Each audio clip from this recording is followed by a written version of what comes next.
अरे इधर बेटा है ना। इसके बाद DNF करके और अपन कौन सा चैप्टर स्टार्ट करेंगे? हाँ, एटॉमिक स्ट्रक्चर, फिजिकल केमिस्ट्री का, एटॉमिक मोल, सॉल्यूशन, रेडॉक्स, इलेक्ट्रोकेमिस्ट्री। उसके बाद फिर शायद केमिकल काइनेटिक्स, थर्मो सब बाद में देखेंगे, केमिकल काइनेटिक्स। और उसके बाद ऑर्गेनिक उठा लूँगा, क्योंकि ऑर्गेनिक में एक ही है 12th का, लेकिन ऑर्गेनिक 12th की अधिकतर ऑर्गेनिक मतलब उससे भरी है। आधी केमिस्ट्री फिजिकल इनऑर्गेनिक है, आधी केमिस्ट्री ऑर्गेनिक है 12th की। 12th में बहुत ज़्यादा है ऑर्गेनिक।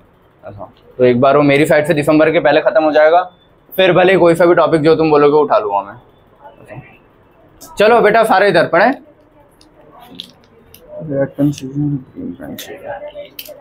चलो इधर सारे इधर देखना, ठीक है। चलो अपन ने अभी तक कहाँ तक पढ़ लिया? बेसिक हाइड्रोजन बॉन्डिंग होती क्या है ये पढ़ चुके हैं, ठीक है। फिर उसके बाद इंटर और इंट्रामॉलिक्यूलर क्या होती है, उनके एग्जांपल्स देख लिए कौन कौन से होते हैं, ठीक है।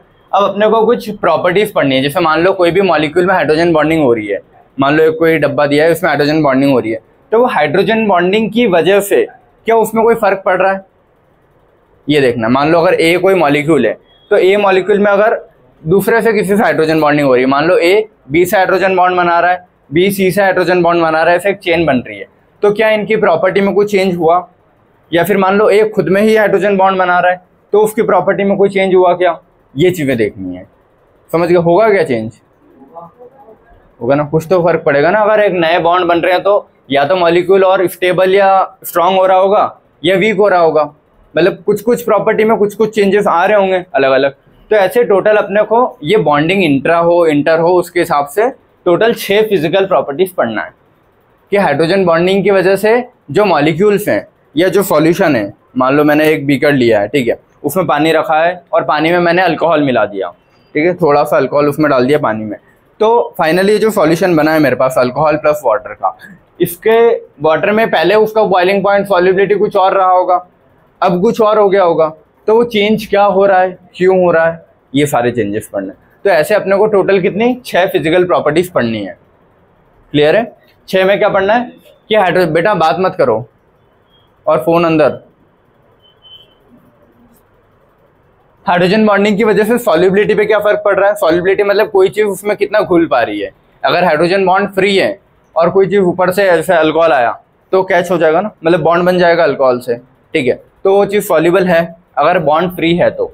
लेकिन मान लो बॉन्ड ने आपस में हाइड्रोजन बॉन्डिंग कर ली, तो बॉन्ड फ्री ही नहीं है, तो अल्कोहल आ भी रहा है तो किसी से बॉन्ड नहीं बनाएगा, तो वो सॉल्युबल नहीं होगा ना उतना। कोई भी चीज़ को घुलने के लिए, चलो जो सॉल्युबिलिटी पढ़ा तब देखते हैं, ठीक है, कोई भी चीज़ को घुलने के लिए बॉन्ड फ्री होना जरूरी है, कंपलसरी, ठीक है। तो सॉल्युबिलिटी पढ़ना है कि हाइड्रोजन बॉन्डिंग की वजह से किसी भी चीज़ की सॉल्युबिलिटी पे क्या इफेक्ट आ रहा है। विस्कोसिटी, विस्कोसिटी मतलब गाढ़ापन, शहद और पानी बेस्ट एग्जाम्पल है, ठीक है। तो विस्कोसिटी पे क्या फर्क पड़ रहा है? बॉन्ड ज्यादा बनेंगे तो क्या चीजें विस्कस होगी, ये वाली चीजें पढ़ना है।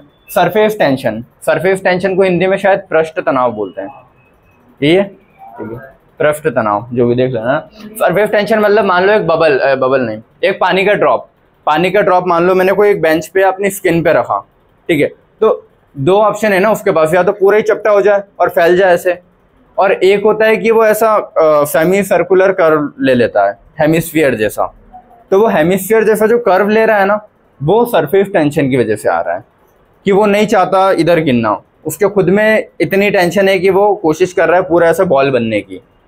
पूरा बॉल तो नहीं बन पाएगा ऐसा, तो वो जितना आधा बॉल बन पाता है उतना बनता है, पूरा फैलता नहीं है, वो चीज़ होती है सरफेस टेंशन में आती है। तो हाइड्रोजन बॉन्डिंग की वजह से सरफेस टेंशन पे क्या फर्क पड़ रहा है, ठीक है। मेल्टिंग और बॉइलिंग पॉइंट पे कि मान लो हाइड्रोजन बॉन्डिंग हो रही है कोई मॉलिक्यूल्स में, अब वो इंट्रा हो इंटर हो, ठीक है, उसको अगर बॉईल कर रहा हूँ सॉल्यूशन को, तो क्या उनके बॉन्ड्स टूटेंगे? तो मतलब पहले बॉन्ड्स बने तो बॉईल करने पे कहीं ना कहीं हो सकता है बॉइलिंग मेल्टिंग पॉइंट बढ़ रहा हो सकता है किसी सॉल्यूशन का कम हो रहा हो, तो ये पढ़ना है। फिर पढ़ेंगे मॉलिक्यूलर वेट।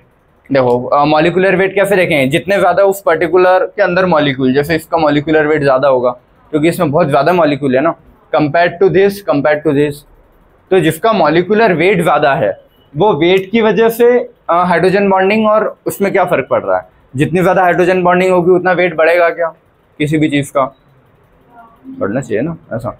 तो मॉलिक्यूलर वेट और हाइड्रोजन बॉन्डिंग का क्या लेना देना है।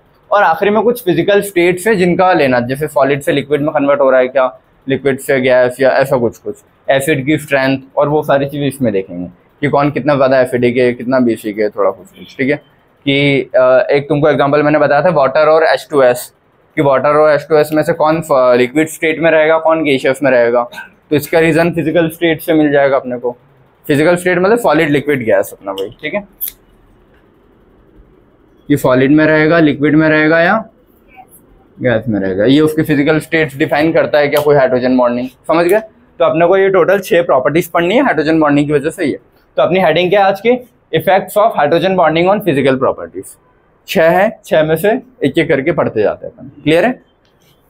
सॉल्युबिलिटी, सॉल्युबिलिटी वर्ड से तुमको वर्ड क्लियर है। सॉल्युबिलिटी मतलब कोई भी चीज घुलना, ठीक है। मान लो मेरे पास पानी का बीकर रखा है, बेटा इधर देखना खुद सारे, ठीक है। पानी का बीकर रखा है, पानी के बीकर के अंदर पानी भरा है पूरा, ठीक है। और पानी में क्या है, वाटर के मॉलिक्यूल्स है ना।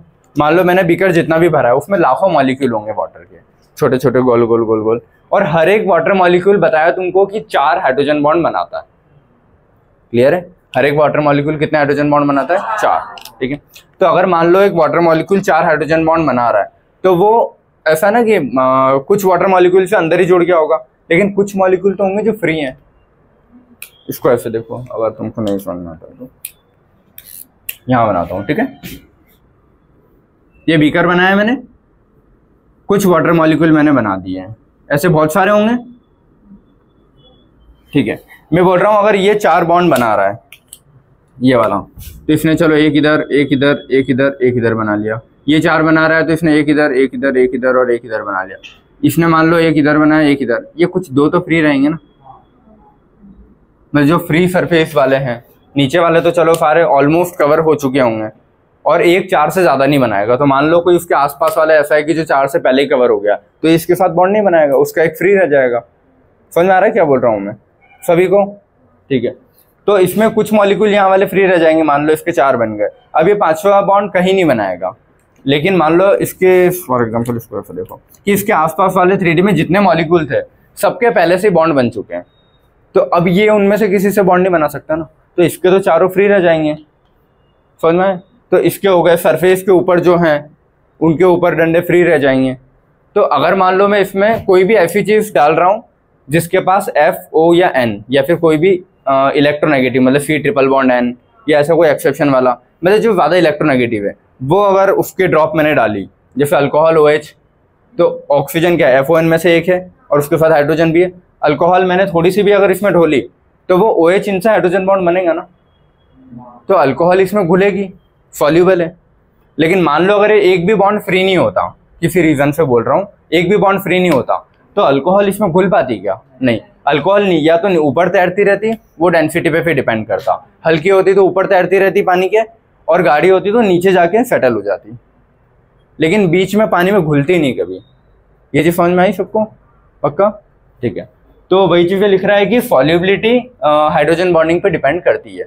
जितनी ज्यादा किसी की कैपेसिटी है हाइड्रोजन बॉन्डिंग की, उसमें कोई भी चीज उतनी ज्यादा सॉल्युबल, समझ में आया, क्योंकि उसके बॉन्ड फ्री है। लेकिन मान लो किसी कोई हाइड्रोजन बॉन्डिंग करता ही नहीं है, उसमें तुम डाल दो वाटर, अल्कोहल, घुलेगा ही नहीं, क्योंकि बॉन्ड ही नहीं बने। आया समझ में, चलो, नहीं आया क्या, सभी को आया ना, चलो। तो सॉल्युबिलिटी किस चीज पे डिपेंड करता है, डायरेक्ट देखो, हाइड्रोजन बॉन्डिंग जितनी ज्यादा, उतनी ज्यादा कोई चीज सॉल्युबल, उतना ही ज्यादा उसका बॉइलिंग पॉइंट भी होगा ना, क्योंकि जितने ज्यादा बॉन्ड बनेंगे, मान लो इसको मैं गर्म करूं, तो पहले ये ग्रीन ग्रीन वाले बॉन्ड टूटेंगे, उसके बाद ये रेड वाले मॉलिक्यूल वो एनर्जी लेके जंप करेंगे ऊपर और धीरे धीरे उड़ जाएंगे। लेकिन मान लो अभी स्टार्टिंग में, मान लो मैंने जैसे इसको बर्नर पे रखा, इसने आग कैच करी, ये कोशिश तो कर रहा है उड़ने की, लेकिन बॉन्ड की वजह से जा नहीं पाएगा ना, समझे। तो पहले वो एनर्जी काय में लगेगी ये सारे बॉन्ड तोड़ने में, उसके बाद वो मॉलिक्यूल उड़ेगा, ठीक है। तो जितनी ज्यादा हाइड्रोजन बॉन्डिंग, उतना ही ज्यादा बॉइलिंग पॉइंट, उतना ही टाइम लगेगा ना उस चीज को गर्म करने में, और उतनी ही ज्यादा वो चीज सॉल्युबल है। सॉल्युबल नहीं होती तो पहले उड़ जाती ना, समझ में आई ये चीज सभी को। चलो, अब सॉल्युबिलिटी फिर इंटर और इंट्रा में थोड़ा फर्क आ जाता है कि मान लो कोई इंटर मॉलिक्यूलर कर रहा है, इंट्रा मॉलिक्यूलर हाइड्रोजन बॉन्डिंग है, तो भी फर्क पड़ेगा। मान लो जितने भी रेड के मॉलिक्यूल है ये खुद में ही हाइड्रोजन बॉन्ड बना लेते हैं, ठीक है। जैसे मान लो ये बीकर है, इसमें 3 मॉलिक्यूल 4 मॉलिक्यूल 5 बना देता हूँ, ठीक है। मैं बोल रहा हूँ कि खुद में ही अगर इन्होंने बॉन्ड बना लिए,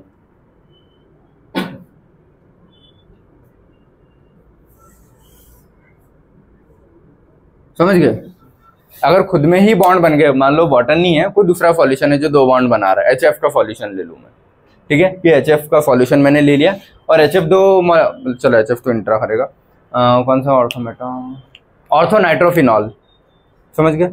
ऑर्थोनाइट्रोफिनॉल का मैंने सॉल्यूशन ले लिया, उसमें ऑर्थोनाइट्रोफिनॉल का हर एक मॉलिक्यूल खुद के अंदर ही बॉन्ड बना लेता है ना, तो सबने खुद के अंदर बॉन्ड बना लिया, तो इंट्रा वाले में क्या होगा, सॉल्युबिलिटी कम रहेगी ना। अब मान लो मैं कोई भी चीज़ इसमें, मान लो मैंने अल्कोहल डाला, तो अल्कोहल के पास डंडे हैं फ्री, लेकिन किससे जुड़ेगा, यहाँ तो कोई फ्री नहीं है, तो वो नीचे आके सेटल हो जाएगा, ऊपर ही तैरता रहेगा, तो सॉल्युबिलिटी नहीं है ना फिर उसमें, समझ में आया। तो इंट्रा में सॉल्युबिलिटी कम रहती है, इंटर में सबसे ज़्यादा होगी, उसके बाद फ्री बॉन्ड्स हैं, क्लियर है, जो भी बाहर से मॉलिक्यूल आ रहा है उससे अटैच होने के लिए। तो अब इधर देखो वही लिखा है बस, इंटर और इंट्रा, फ्यू ऑर्गेनिक कंपाउंड्स, सारे नहीं, नॉन पोलर वाले, ठीक है।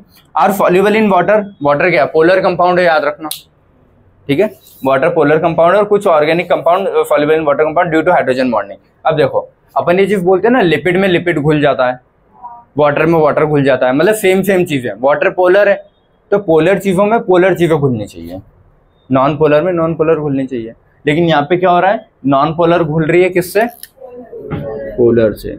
कैसे घुल रहा होगा अब ये, हाइड्रोजन बॉन्डिंग की वजह से, भले ही मॉलिक्यूल नॉन पोलर है लेकिन उसके पास हाइड्रोजन बॉन्ड्स होंगे। पोलैरिटी का मतलब क्या होता है, दोनों में से कोई एक ज्यादा इलेक्ट्रोनेगेटिव होगा और चार्ज की वजह से बॉन्ड शिफ्ट हो रहा होगा, तो प्लस माइनस आ रहा होगा, प्लस माइनस की वजह से बोलते हैं ना कोई चीज पोलर है, तो वाटर में तो वो चीज होती है पोलर, हो सकता है इसमें ऑर्थोनाइट्रोफिनॉल या कुछ ऑर्गेनिक कंपाउंड्स में नहीं होती, लेकिन उनके पास हाइड्रोजन बॉन्ड के डंडे, कैपेसिटी है हाइड्रोजन बॉन्ड बनाने की, ठीक है। तो नॉन पोलर पोलर में सॉल्युबल कैसे हो सकते हैं, हाइड्रोजन बॉन्ड के थ्रू, याद रखना, ठीक है। समझ में आया, नॉन पोलर पोलर में कैसे सॉल्युबल होंगे, हाइड्रोजन बॉन्ड के through. Alcohol in water, alcohol खुद में नॉन पोलर है, ठीक है, वाटर पोलर है, ये हो गया, ठीक है। फिर बाकी ये कीटोन कैसे बनाओगे यार तुम, कल में स्ट्रक्चर बनवाया था याद है, कीटोन होता है डैश सी डबल बॉन्ड हो, कार्बन 4 डंडे बनाता है ना, तो कार्बन के साथ डबल बॉन्ड ओ से एक रहेगा और 2 डंडे फ्री रहते हैं, इसको बोलते हैं कीटोन। ईथर होता है, वो ईस्टर होता है, ईथर पक्का, हाँ मतलब ये होता है यार ईथर, ऐसा, वो आर मत लगाओ तुम लोग, डंडे फ्री रखो उसको, ठीक है, हाँ भाई तुम लोग कुछ भी लग जाएगा वहां, बस ये याद रखो, ईथर ये होता है, ठीक है। ओ के दोनों बॉन्ड्स फ्री हैं, ये ईथर हो गया। फिर अगला अल्केन, अल्केन तो तुमको पता ही है, कोई भी C2H, समझ गया ना, या CnH2n+2, अल्केन बताया था, CnH2n+2, अब कोई सा भी एन वाला हो वो तुम कर सकते हो, ठीक है। तो ये कुछ एग्जांपल है, हाँ। Ketone, ether, alkane are insoluble, ये हाइड्रोजन बॉन्ड नहीं बनाते हैं, याद रखना। ऑक्सीजन के साथ क्या हाइड्रोजन है क्या, नहीं बनाएगा।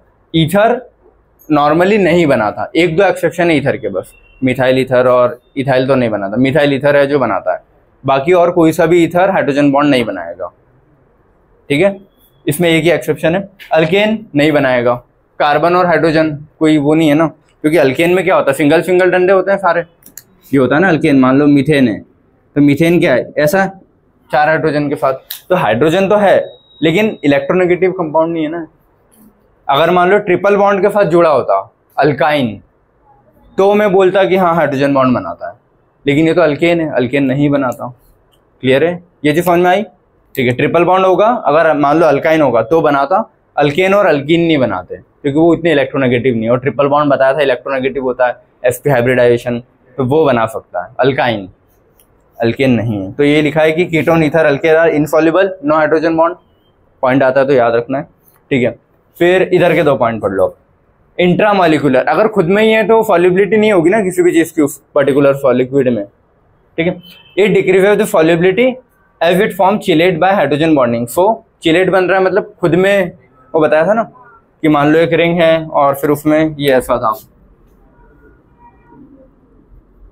एक मान लो मॉलिक्यूल यहाँ जुड़ा है, एक कुछ यहाँ जुड़ा है, तो ये स्यूडो रिंग जो बन रही है ये चिलेट है, तो अब इसने बॉन्ड तो खुद ही की रिंग के साथ बना लिया ना, तो कहीं बाहर वाला कोई आ भी गया तो बॉन्ड बनाने के लिए फ्री नहीं है, ठीक है, तो सॉल्युबल नहीं होगी इसमें चीजें। It decreases the solubility as it form chelate by hydrogen bonding, so hydrogen is not free for other molecules. तो इसमें मैं कोई भी अगर इलेक्ट्रोनेगेटिव कंपाउंड डाल भी देता हूं तो बॉन्ड नहीं बनाएगा। क्लियर है सभी को? ठीक है। It can not form hydrogen bond with water molecule, so it can not devolve. कभी भी ये हाइड्रोजन बॉन्ड नहीं बना पा रहा तो उसमें चीजें घुलेगी नहीं, सिंपल, सॉल्युबिलिटी का मतलब भी वही है। क्लियर है? तो इंटर वाले में चीजें घुलना मुश्किल है, इंटर वाले में पॉसिबल है। कंक्लूजन यही था, ठीक है। इसका एक एग्जांपल है, देखो ईथर नहीं बनाता, कल भी पॉइंट लिखा था मैंने, ether never forms hydrogen bond, एक ही एक्सेप्शन है, di methyl ether is soluble in water, याद रखोगे, डाई मिथाइल ईथर। इसको देखो, ईथर का सिंबल पता है ये, ठीक है, ये मीथेन होता है ना, ये 2 वर्ड और लिख देता हूं मैं, ठीक है, ये क्या होता है, मीथेन होता है CH4, ठीक है, मिथाइल क्या होता है CH3 और एक डैश फ्री रहता है, मतलब कार्बन से एक डंडा फ्री रहता है, तो मैं यहां बना देता हूं डंडा, कार्बन के ये वो, समझ गए। तो CH4 होगा तो मीथेन, CH3 डैश होगा तो मिथाइल, ठीक है। तो इसने क्या बोला, डाई मिथाइल, 2 मिथाइल है, और कहां पे, ईथर के आजू बाजू, तो इसका फॉर्मूला क्या होगा,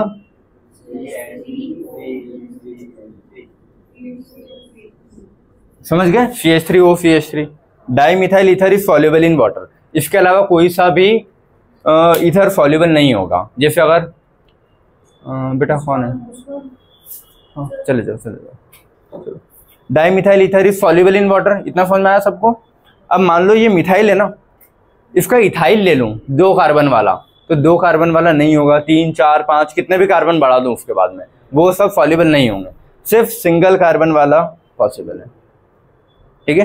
तो di methyl ether is soluble in water, याद रहेगा, ईथर का एक ही एक्सेप्शन है, while di ethyl ether is partially soluble. देखो जैसे जैसे मैं वेट बढ़ाते जाऊंगा ना, चीजें हटती जाएगी, तो डाई इथाइल पार्शियली सॉल्युबल लिखा है, तो वर्ड्स है तो ध्यान रखना कि डाई मिथाइल सॉल्युबल है, डाई इथाइल पार्शियली सॉल्युबल है। देखो डाई इथाइल क्या होगा, पार्शियल, डाई इथाइल का मतलब क्या होगा, ये और इधर C2H5 लगाऊंगा, इधर देखो इथेन क्या होगा, ये भी वही चीज है फिर, है ना, ये सब ब्रैकेट के उधर लिखना, इथेन, हाँ, C2H6 2 बढ़ा के 2 जोड़ दिए डबल करके, और इथाइल क्या होगा C2H5 और डैश।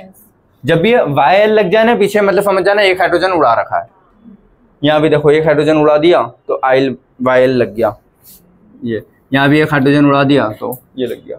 तो उसने वही बोला है कि while di ethyl ether, di ethyl लगा दिया ईथर के, ये पार्शियली सॉल्युबल होगा, और डाई मिथाइल वाला कैसा होगा, सॉल्युबल, बाकी कोई भी ईथर सॉल्युबल नहीं होगा, ठीक है। ड्यू टू बल्कि ethyl group hydrogen bonding interrupts, और इसके बाद जैसे जैसे मॉलिक्यूल बढ़ते जाएंगे ना, हाइड्रोजन बॉन्डिंग में दिक्कत आएगी। क्यों? क्योंकि C2H5 तुम खुद इमेजिन करके देखो ना, C2 क्या है, कार्बन डैश कार्बन, उस पर यहाँ एक हाइड्रोजन ऊपर है, एक हाइड्रोजन यहाँ नीचे, इस पे एक हाइड्रोजन इधर है, एक इधर है, एक इधर है, तो नहीं आया सुनिए, बताओ, ये एक कार्बन है, ये एक कार्बन है, ठीक है, और ये कार्बन जुड़ा है ऑक्सीजन से एक डंडा आ रहा है, उस पर एक कार्बन जुड़ा है, उससे एक डंडा आया, दूसरा कार्बन जुड़ा है, डाई इथाइल है ना, तो इस पे 2 डंडे तो जुड़ गए कार्बन के, 2 और जुड़ने थे तो एक ऊपर आ जाएगा, एक नीचे, इस पे एक ही डंडा जुड़ा है कार्बन पे, जिसके 3 और जुड़ने, 1 2 3, समझ में ये चीज, सेम चीज इधर भी होगी। तो ये 3D में बहुत ज्यादा बड़े बड़े मॉलिक्यूल होते जाएंगे ना, जैसे जैसे मैं कार्बन बढ़ाते जाऊंगा, ठीक है। तो हाइड्रोजन बॉन्डिंग के लिए फ्री, ऐसा ना कि जैसे मान लो एक वाटर है, तो वाटर में सारी आसपास की जगह फ्री है ऑक्सीजन के आसपास, तो वो डंडे आराम से बना सकता है। इसमें ऑक्सीजन के आसपास इतने बड़े बड़े मॉलिक्यूल से घेर गया है वो, कि वो डंडे बनना बहुत मुश्किल हो जाएंगे। नहीं आया समझ में? दिमाग लगाओ, थोड़ा ढंग से बैठो। हाँ देखो मैं ये बोल रहा हूं कि वाटर अगर हाइड्रोजन बॉन्ड बना रहा है, तो वाटर के आसपास कोई भीड़ नहीं है ना ऐसा जो हाइड्रोजन बॉन्डिंग को रोके, समझ में आया? लेकिन बोल रहा हूँ डाई इथाइल ईथर, तो उसमें मान लो इस ऑक्सीजन को अगर क्या बनाना है, अपने हाइड्रोजन बॉन्ड बनाने, तो इसके आसपास इतने बड़े बड़े मॉलिक्यूल है कि वो बॉन्ड बनाने में दिक्कत जाएगी इसको, समझ में आया? तो जैसे जैसे बल्कि ग्रुप्स लगते जाएंगे वैसे वैसे चीजें मुश्किल होगी, ठीक है। ड्यू टू बल्कि ethyl group hydrogen bonding interrupts. बल्कि मतलब भारी वेट में, ठीक है, बड़े मॉलिक्यूल्स। हाँ, स्टेरिक हिंड्रेंस जो होता है ना, उसका मतलब ये होता है कि जितने बड़े बड़े मॉलिक्यूल्स आ जाते हैं आसपास, वो दिक्कत देते हैं कोई भी बॉन्डिंग या कोई भी नई रिएक्शन करने में, उसी को स्टेरिक हिंड्रेंस, या फिर हिंदी में बोलूँ तो बड़े बड़े ग्रुप्स या भारी ग्रुप या जिनका मॉलिक्यूलर वेट ज्यादा है, या बल्कि ग्रुप। क्लियर है? बल्कि मतलब भारी ग्रुप या बड़े ग्रुप्स। तो CH3 था, उससे बड़ा C2H5 है, उससे बड़ा हो जाएगा C3H7। तो ऐसे ऐसे चीजें बढ़ती जाएगी ना, तो जितना बल्कि ग्रुप उतना ही इंटरप्ट करेगा वो। क्लियर है? ठीक है, इसीलिए इथाइल वाले में नॉट पॉसिबल होता है, ये बना लेता है फिर भी ये धीरे धीरे, और अब तो बिल्कुल पॉसिबल नहीं है। हाँ, इसमें मॉलिक्यूलर वेट जितना ज्यादा बॉइलिंग पॉइंट उतना, हाँ, क्योंकि ये हाइड्रोजन बॉन्डिंग करते ही नहीं है। अब हाइड्रोजन बॉन्डिंग करेगा ही नहीं तो कोई मतलब ही नहीं है फिर। ऐसा यहाँ पे क्यों देख रहे हैं, जो कि 3 हाइड्रोजन बॉन्ड बनेंगे, मॉलिक्यूलर वेट भी जितने ज्यादा हो उतना ज्यादा बेस्ट। ऐसा, ठीक है।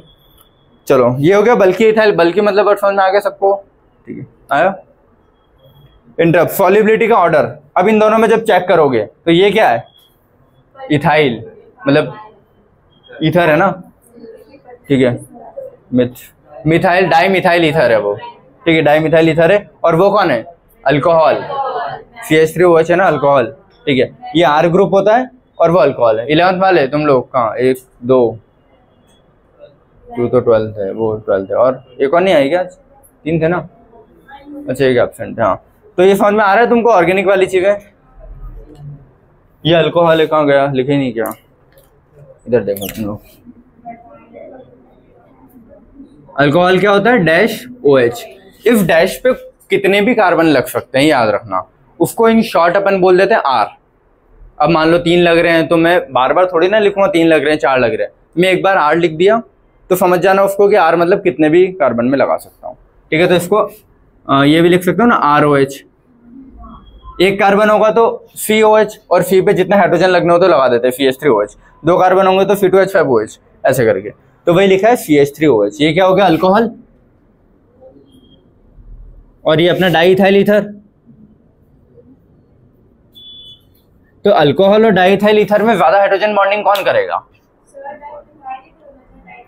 अरे भाई हाँ यार, sorry, di methyl, methyl methane है ना, तो मीथेन से बनाया ना मिथाइल, तो डाई मिथाइल ईथर दिख रहा है और अल्कोहल दिख रहा है। तो अपन ने बोल दिया था ना पहले कि ईथर नहीं बनाता, एक एक्सेप्शन, लेकिन अल्कोहल तो बहुत अच्छा हाइड्रोजन बॉन्डिंग बनाता है।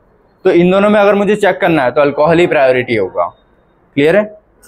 तो अल्कोहल अगर ज्यादा हाइड्रोजन बॉन्ड बना रहा है तो ज्यादा सॉल्युबल भी तो होगा ना, और ये नहीं बना पा रहा है तो इसमें वो चीजें इतनी सॉल्युबल नहीं रहेगी। क्लियर है? तो सॉल्युबिलिटी का अगर ऑर्डर पूछे तो समझ गए, अल्कोहल में चीजें ज्यादा सॉल्युबल होती है कंपेयर टू ईथर में। क्लियर है? Ether ether ether. पहला पॉइंट कवर हो गया, सॉल्युबिलिटी। किसी को डाउट? बेटा यहाँ पे क्वेश्चन आई हैं, ऑर्डर्स आते हैं अलग अलग, ऑर्डर्स आएंगे और समझना रहता है कि कौन सा ऑर्डर सही है, पहला दूसरा तीसरा। ये ईथर ये होता है, इधर देख। अब ईथर के आसपास में कितने भी कार्बन लगा सकता हूँ। इधर मान लो मैंने 2 कार्बन वाला मॉलिक्यूल ऐसे लगा दिया, कार्बन कार्बन, इधर हो सकता है एक ही कार्बन लगाया हो, ठीक है। लेकिन ये 2 कार्बन की वजह से ऑक्सीजन पे चीजें आने में मुश्किल रहेगी ना, क्योंकि यहाँ हाइड्रोजन भी तो होंगे, ऐसा तो नहीं सिर्फ कार्बन है, 2 हाइड्रोजन या 3 हाइड्रोजन हो जाएंगे। तो इतनी बड़ी चीज जो ऑक्सीजन के आसपास रहेगी, तो यहाँ से हाइड्रोजन बॉन्डिंग करना बहुत मुश्किल है उसके लिए। समझ में? तो जितने बड़े बड़े ग्रुप्स लग जाएंगे इसके आसपास, उतना ही ज्यादा इसका हाइड्रोजन बॉन्डिंग में इंटरप्शन आएगा। ये बल्कि ग्रुप है ना, एक ही कार्बन होता है तो वो ठीक है, चलो फिर भी चल जाएगा कि हाँ बस चलेगा, कि इतना दिक्कत नहीं है। जैसे 2 कार्बन 3 कार्बन, जैसे जैसे तुम कार्बन का नंबर बढ़ाते जाओगे वैसे वैसे हाइड्रोजन बॉन्डिंग में बहुत दिक्कत होगी। तो वही लिखा है कि डाई मिथाइल के लिए पॉसिबल है बस, क्योंकि छोटे छोटे ग्रुप हैं ये। तो ये सॉल्युबल इन वाटर, वाइल देखो वाटर तो बैठे ही है ना 4 डंडे लेके हाइड्रोजन बॉन्ड बनाने के लिए। अब जो भी मॉलिक्यूल आ रहा है, मान लो मैंने इथाइल का डाई मिथाइल ईथर का एक ड्रॉप डाला, तो इससे अगर हाइड्रोजन बॉन्ड बनने होंगे तो वाटर बना लेगा। लेकिन अगर इसके ग्रुप ही बड़े हैं जो हाइड्रोजन बॉन्ड बनने ही नहीं दे रहे हैं ऑक्सीजन तक, तो पॉसिबल नहीं है फिर। लेकिन ये मिथाइल मिथाइल तो छोटे छोटे ग्रुप है, तो इसमें फिर भी बन जाएगा। क्लियर है? तो ये सॉल्युबल होगा। और डाई इथाइल जब ले लिया मैंने बड़े बड़े ग्रुप्स, तो धीरे धीरे कम सॉल्युबल हो गया ना, तो पार्शियली सॉल्युबल। और इससे बड़े और C3 वाले ग्रुप ले लूंगा तो फिर तो पॉसिबल ही नहीं है। तो वही लिखा है कि ड्यू टू बल्कि ethyl group hydrogen bonding interrupts. जितने बड़े ग्रुप होते हैं हाइड्रोजन बॉन्डिंग में दिक्कत होती है, नहीं हो पाती हाइड्रोजन बॉन्डिंग। तो हाइड्रोजन बॉन्डिंग नहीं होगी तो चीजें सॉल्युबल नहीं है। किसी भी चीज के घुलने का एक रीजन यहाँ पे यही होता है हाइड्रोजन बॉन्डिंग। पानी में कोई भी चीज क्यों घुलती है? जो हाइड्रोजन बॉन्डिंग होती है। क्लियर? तो सॉल्युबिलिटी क्या होती है समझ गए? इंटर इंट्रा में कैसे फर्क पड़ रहेगा। कोई भी ऑर्डर देगा तो तुम लोग कर लोगे ना? ठीक है। अगला इधर विस्कोसिटी। हाँ, विस्कोसिटी का मतलब क्या होता है? कोई भी चीज कितनी ज्यादा गाढ़ी है। शहद और पानी का बेस्ट एग्जांपल समझ में आता है अपन लोगों को। ठीक है। तो hydrogen bonding associates molecule together for viscosity increases. Hydrogen bond कर क्या रहा है? मॉलिक्यूल्स को पास पास में से खींच के रख रहा है ना। तो जितने ज्यादा मॉलिक्यूल्स पास पास में खींच के रहेंगे सारे, उतने ही ज्यादा वो जैसे डेंसिटी बढ़ेगी ना एक जगह में। डेंसिटी का फॉर्मूला होता है मास पर यूनिट वॉल्यूम। ये एक बीकर है, इसमें क्यूब बना दूं अगर मैं, यूनिट वॉल्यूम का मतलब होता है उसकी हाइट, लेंथ, ब्रेथ तीनों 1-1 सेंटीमीटर है। लेंथ भी 1, हाइट भी 1 और ऐसे। तो 1-1 सेंटीमीटर का एक डब्बा अगर मैं इमेजिन कर लूं इस पानी के इसमें बीकर में, तो इसको बोलूंगा पर यूनिट। यूनिट का मतलब भी होता है 1। ठीक है। डेंसिटी क्या होता है? मास पर यूनिट वॉल्यूम। ठीक है। तो यूनिट वॉल्यूम ये बोलते हैं ना, तो यूनिट वॉल्यूम मैंने बना लिया। बेटा इधर देख लेना, नहीं समझ में आएगी ये चीजें। मेरे को मतलब नहीं कि इतना समझाऊं, सीधा बोल दूंगा विस्कोसिटी हाइड्रोजन बॉन्डिंग के डायरेक्टली प्रोपोर्शनल है। याद करते रहना फिर। ठीक है। चलो, डेंसिटी हो गया मास per unit volume. Unit volume मैंने बना लिया। अब मैं बोल रहा हूं कि मान लो कुछ मॉलिक्यूल यहाँ दूर दूर रखें। ठीक है। तो यूनिट वॉल्यूम में भी एक ही मॉलिक्यूल आया ना, समझ में आई ये चीज।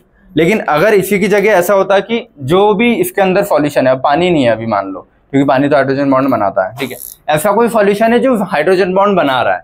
ठीक है। तो हाइड्रोजन बॉन्ड बनाएगा तो उसके मॉलिक्यूल पास पास में रहेंगे ना।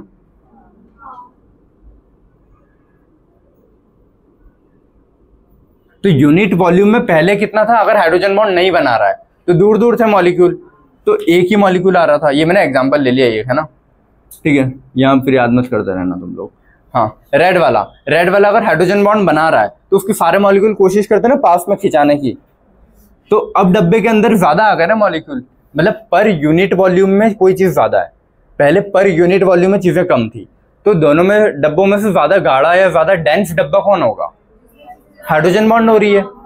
समझ में आया ना ये चीज। तो हाइड्रोजन बॉन्डिंग की वजह से अब ये तो मैंने एक क्यूब बनाया, ऐसे हजारों क्यूब बन रहे होंगे इसमें पूरे 3D में बीकर में। तो उन सारे हजारों क्यूब या हजारों यूनिट वॉल्यूम के अंदर डेंसिटी बढ़ रही है ना, तो ओवरऑल पूरा सॉल्यूशन ज्यादा गाढ़ा हो जाएगा। वॉल्यूम कम रहता है लेकिन गाढ़ा ज्यादा रहता है। समझ में आया ना। वॉल्यूम कम क्यों हो जाएगा? पहले अगर दूर दूर मॉलिक्यूल होंगे, सब पास में आ जाएंगे तो साइज कम दिखेगा ना। पहले हो सकता है यहाँ तक भरा हुआ दिख रहा हो बीकर, बाद में हो सकता है यहीं तक भरा हुआ दिख रहा है। लेकिन यहाँ तक वाले में मॉलिक्यूल दूर दूर थे तो वो थोड़ा ऐसा लूफ लूफ दिखेगा, और यहाँ पे तो वो बहुत ज्यादा गाढ़ा गाढ़ा दिखेगा। समझ में? Due to hydrogen bonding. तो पर यूनिट वॉल्यूम में मास बढ़ा, मास पर यूनिट वॉल्यूम बढ़ा, डेंसिटी बढ़ी। जितनी ज्यादा डेंसिटी, अभी डेंसिटी का रीजन क्या? Hydrogen bonding. तो वही लिखा है कि hydrogen bond associates molecule together. Hydrogen bond की वजह से मॉलिक्यूल्स पास पास में आए, सो विस्कोसिटी इंक्रीजेस। क्लियर है सभी को विस्कोसिटी का? बेटा आ रहा है समझ में तुमको? फिर जितनी ज्यादा सॉल्युबिलिटी, हाँ, क्योंकि ये दोनों हाइड्रोजन बॉन्डिंग के डायरेक्टली है, तो ये दोनों भी आपस में डायरेक्टली है। क्लियर है? ठीक है। अब ये एक ऑर्डर है, ये ऑर्डर तुम खुद से देख के समझ के देखो आ रहा है क्या समझ में। विस्कोसिटी का ऑर्डर है, विस्कोसिटी हाइड्रोजन बॉन्डिंग के डायरेक्टली प्रोपोर्शनल है, लिख रखा है ना। ग्लिसरॉल में 3 हाइड्रोजन बॉन्ड बनेंगे, तो 3 हाइड्रोजन बॉन्ड फ्री है ना, तो कोई भी चीज मैं ऊपर से ड्रॉप करूँ वहां और वो भी अपने बॉन्ड लेके आ रहा है तो कैच कर लेगा ना। बस ऐसे याद करो उसको। हाँ, विदाउट। चलो CH3OH, ठीक है। CH3OH का हाइड्रोजन बॉन्ड बनेगा, इसमें 2 बनेंगे,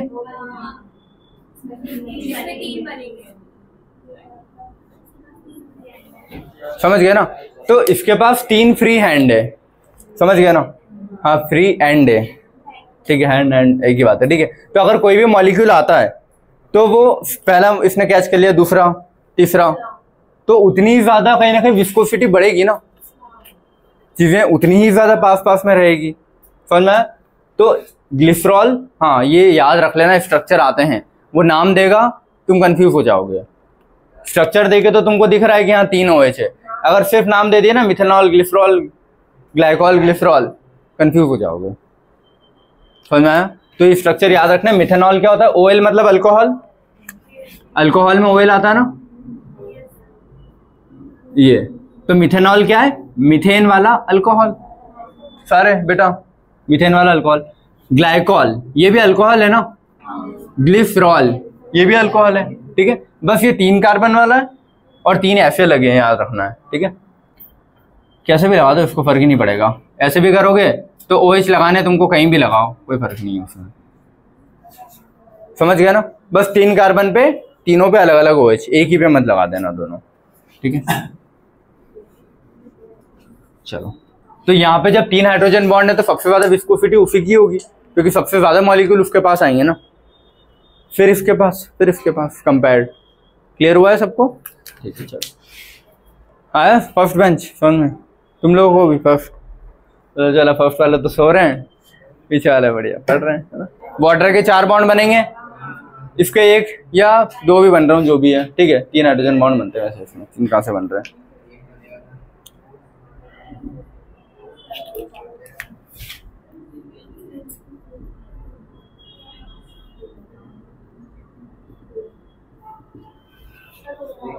हाँ, ओ पे लोन पेयर होते हैं ना, तो बनाया गया यहाँ पे ऐसा। हाँ हाँ, ऊपर मतलब तुम बना लो ना, मतलब कंपेयर करोगे तो मैंने एक डंडे बना दिए, बना लो इस पे 3, फिर इस पे 3 3 3 3 3, कंपेयर करोगे तो ज्यादा ही निकलेंगे ना। तुम OH देख लो, बस तुम नॉर्मली सिर्फ OH देख लो, जिसमें OH ज्यादा, डायरेक्टली ज्यादा, ठीक है। फिर इसमें भी HOH होता है, CH3OH, CH3O CH3, तो CH3O CH3 2 बॉन्ड बनाएगा बस, वो भी बहुत मुश्किल से, वो भी बहुत मुश्किल से, ठीक है। इसके पास इतनी ज्यादा वो नहीं है कैपेसिटी। अल्कोहल 3 हाइड्रोजन बॉन्ड बना रहा है, और अल्कोहल के पास अच्छी हाइड्रोजन बॉन्डिंग की कैपेसिटी भी होती है। वाटर 4 बनाता है, तो जो ज्यादा बॉन्ड बना रहा है वो ज्यादा विस्कस होगा कंपेयर टू, हाँ वाटर ज्यादा डेंस होगा, फिर अल्कोहल, फिर ईथर। क्वेश्चन आएगा तो कर लोगे ना तुम लोग ऐसे, ठीक है। अगला इसको देखो, ग्लूकोज का स्ट्रक्चर पता है ना, 6 कार्बन का होता है ना। 1 2, अरे यार ये तो ज्यादा हो जाएगा, 3 2 3 4 5 6, CHO HOH,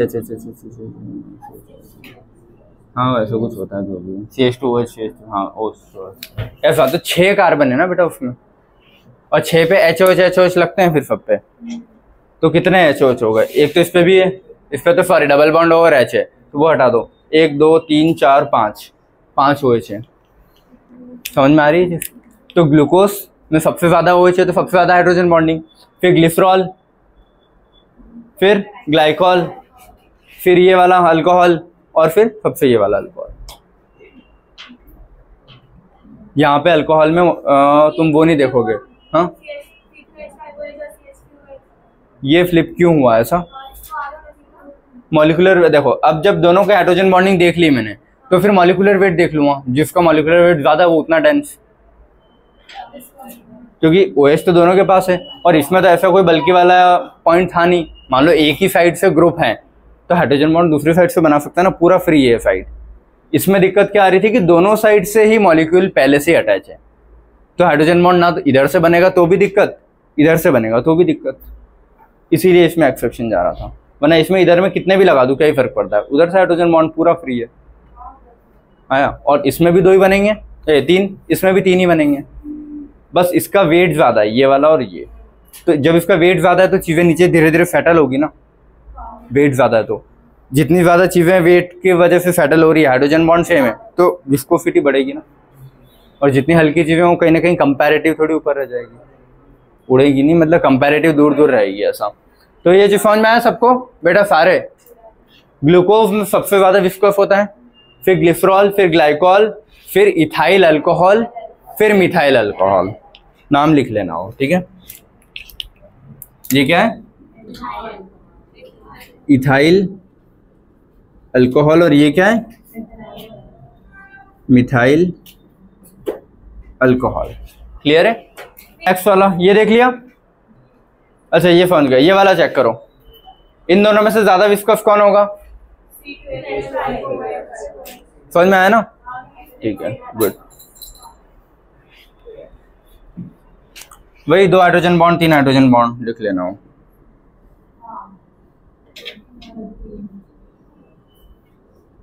क्योंकि मॉलिक्यूल तो सेम ही है ना, इसमें भी 2 कार्बन है, इसमें भी 2 कार्बन है, इसमें 5 हाइड्रोजन है, हाँ 6, उसको हटा दो अभी, तो 6 है, ठीक है। इसमें भी ये 6 हो गए, 1 ऑक्सीजन है, 1 ऑक्सीजन है, तो फॉर्मूला तो सेम हो गया ना, तो मॉलिक्यूलर वेट सेम है यहाँ, तो यहाँ फिर उस चीज से देख ही नहीं पाऊँ मैं, हाइड्रोजन बॉन्ड से ही प्रायोरिटी में देखूंगा। अगर हाइड्रोजन बॉन्ड सेम जा रहे हैं तो मॉलिक्यूलर वेट से देखूंगा, वरना प्रायोरिटी मेरी रहती है कि हाइड्रोजन बॉन्ड से ही देखी जाती है सारी चीजें, कोई भी हो, सॉल्युबिलिटी हो, विस्कोसिटी हो, सब, ठीक है।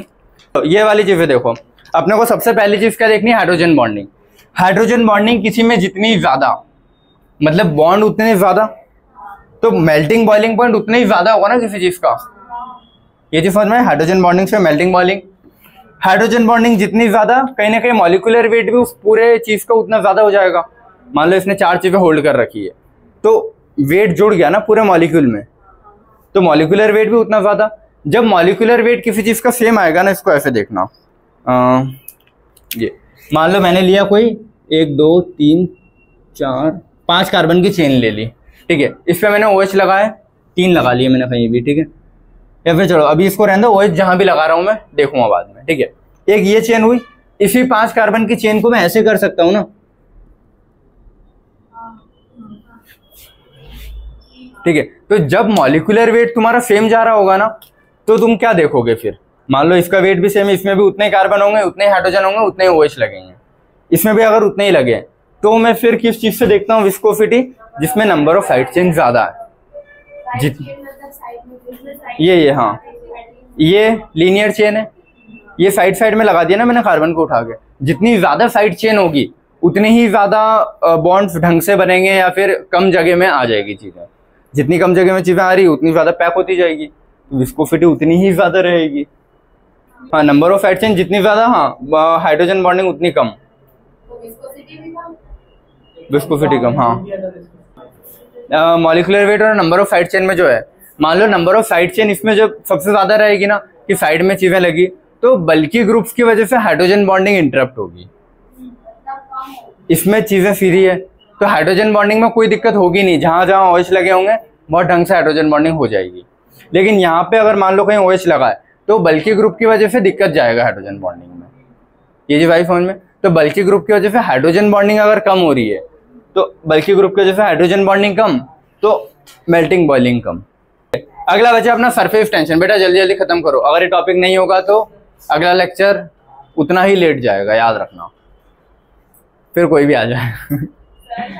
ठीक है, तो मेरे को खत्म करना है, 3 दिन से चल रहा है यार हाइड्रोजन बॉन्डिंग, और डेली 2-2 घंटे तो पढ़ा ही रहा हूँ, फिर भी खत्म नहीं हो रहा। चलो सरफेस टेंशन। सरफेस टेंशन समझ में आता है थोड़ा तुमको? कि मान लो भाई पानी की ड्रॉप में जितनी स्मूथ या चिकनी सरफेस पे रखूंगा, वो एक स्फीयर लेने की आकार कोशिश करता है, गोल बनने का। वो क्यों होता है? हाँ, लेकिन पूरा स्फीयर तो बन नहीं पाता, तो सेमी सर्कल जैसा ऐसा बॉल में कन्वर्ट हो जाता है। क्यों? Due to surface tension. Surface tension मतलब वो खिंचा रही है चीजें अंदर से और एक गोला बनने की कोशिश कर रही है। मान लो सरफेस टेंशन बिल्कुल नहीं होती तो एकदम चपटी हो जाती ना ड्रॉप, जो भी ड्रॉप मैंने डाली एकदम ऐसे फैल जाती, बिल्कुल उसमें सरफेस में टेंशन ही नहीं, एकदम फैल गया। सरफेस में टेंशन का मतलब ऐसे समझो उसको, मान लो अगर ये फ्लैट सरफेस है, इस पे एक वाटर ड्रॉप रखा है, ठीक है, तो सरफेस टेंशन का मतलब है आपस में से खिंचा रहे हैं, मॉलिक्यूल आपस में से खींचने की कोशिश कर रहे हैं और एक पूरा गोल बनने की कोशिश कर रहे हैं। और यहाँ से ऐसा नहीं होता है, थोड़ा ऐसा होता है। समझ में आई ये चीज? तो कोशिश करता है पूरा स्फीयर में जाने की। क्लियर है? तो इसको बोलते हैं सरफेस टेंशन की, पूरा खिंचा रहा है अंदर से ये। लेकिन मान लो अगर ये नहीं खिंचा रहा होता तो क्या होता? जैसे मैंने ड्रॉप डाली, ड्रॉप फ्लैट, किसी को कोई मतलब ही नहीं है कौन किधर खिंचा रहा है 3D में पूरा, समझ गए? तो इसका कुछ नहीं है सरफेस टेंशन, इसका सरफेस टेंशन अच्छा है। समझ में आई ये चीज?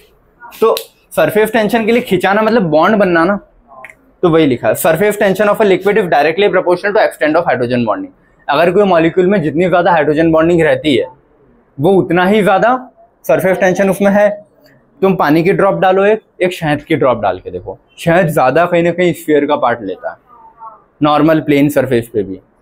तुम पेज पे डाल के देख लो यार, पेज पे तो चलो एब्जॉर्ब हो जाएगा, कहीं भी इस पे तो रफ सरफेस पे पानी फिर भी कंपैरेटिव टू फ्लैट रहेगा, शहद ज्यादा स्फीयर में रहता है।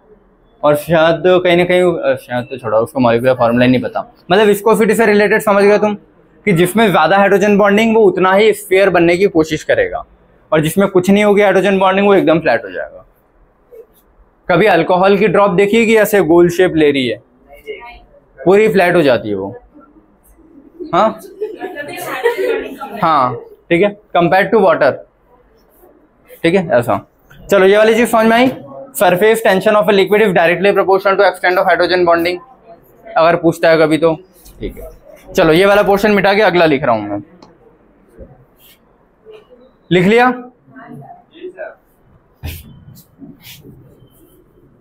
चलो अपन 3 पॉइंट पढ़ चुके हैं फिजिकल प्रॉपर्टीज के, कौन कौन से? सॉल्युबिलिटी पढ़ लिया है, विस्कोसिटी पढ़ लिया है, सरफेस टेंशन पढ़ लिया है, ये 3 और पढ़ने हैं। पहले अपन मेल्टिंग बॉइलिंग पॉइंट पढ़ते हैं, मॉलिक्यूलर वेट के अकॉर्डिंग क्या चेंजेस आ रहे हैं ये पढ़ते हैं। आवाज नहीं आनी चाहिए, ठीक है हाँ। और फिजिकल स्टेट सबसे आखिरी में, इससे अलग अलग क्वेश्चन आते हैं, तो फिजिकल स्टेट एक हेडिंग डाल के उसमें 10-12 क्वेश्चन है अलग अलग, ठीक है वो समझना है। तो अभी पढ़ते हैं अपन मेल्टिंग बॉइलिंग पॉइंट। चलो melting boiling point due to intermolecular hydrogen bonding increase होता है। देखो यार, जिसके पास जितने ज्यादा हाइड्रोजन के बॉन्ड होंगे उसके पास उतनी ही ज्यादा नई नई चीजें आके जुड़ जाएगी, तो उसका ओवरऑल वेट उतने ही ज्यादा बढ़ जाएगा ना। तो ड्यू टू इंटरमॉलिक्यूलर, इंटर वाला है ना, इंटर में तो ये चीजें ना दूसरों से जुड़ेगा, खुद में ही जुड़ के तो वेट उतना ही रह जाएगा, उसका कोई फर्क नहीं पड़ा। तो दूसरों से जब जुड़ेगा, मान लो इधर दूसरा OH आके लग गया, इधर वाटर आके लग गया, इसको कुछ और लगा, इसको कुछ और लगा, तो ओवरऑल वो पूरा सारा वेट गिनाएगा ना, ठीक है। तो due to intermolecular hydrogen bonding melting and boiling point increases, ठीक है। वाटर 4 बॉन्ड बनाता है सबसे ज्यादा, तो सबसे ज्यादा मेल्टिंग बॉइलिंग पॉइंट वाटर के वाले सॉल्यूशन का होगा, वाटर में अगर मैं कोई चीज घोलता हूँ तो। फिर CH3OH का होगा, फिर ये ईथर वाले का होगा, इसके सबसे कम होगा। क्लियर है सभी को? ठीक है। बॉइलिंग पॉइंट ऑफ ग्रुप 15, 16, 17, ये जो अपने होते हैं बैकनॉफनी वाले में 15, 16, 17 ये वाले, ठीक है। ये 15th ग्रुप है, 16 और 17, ठीक है। ये वही नया प्रियंका ऐश्वर्या सब बीमार, वो लास्ट वाली लाइन हटा दी, ठीक है। ओरिजिनल स्टाइल से टिपो फिरकल भारे आंटी वाला, ठीक है। तो इसमें तुमको क्या करना है, फर्स्ट वाले जितने भी हैं उनको क्रॉस करके लास्ट पे रखना था, ये ऑर्डर आएगा इनका, ठीक है। फर्स्ट वाले को उठा के लास्ट पे, बस ये नाइट्रोजन वाले में याद रखना लास्ट सेकंड पे रखते हैं, ये क्वेश्चन आया था।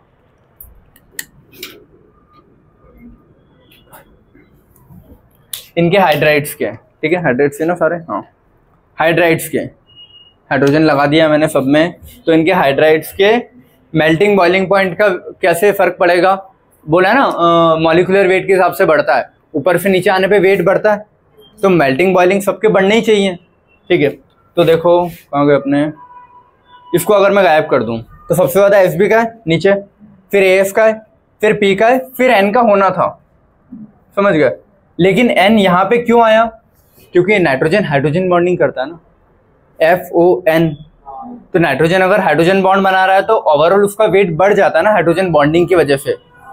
तो अपना रीजन यही था कि मॉलिक्यूलर वेट जिसका जितना ज्यादा, अपना मेल्टिंग बॉइलिंग उसका उतना ज्यादा, तो ऊपर से नीचे मॉलिक्यूलर वेट बढ़ता है तो मेल्टिंग बॉइलिंग बढ़ता है। FON को हटा दो बस, FO और N, क्योंकि तीनों हाइड्रोजन बॉन्डिंग करते हैं, तो इनको उठा के सबसे पहले रखना है अपने को, बस नाइट्रोजन को यहाँ रखना है क्योंकि FON 3rd नंबर पे आ रहा है ना, तो वीक हाइड्रोजन बॉन्ड बनाएगा कंपैरेटिव, तो इसीलिए उसको लास्ट सेकंड पे रखा, बाकी इन दोनों को फर्स्ट पे रखा है।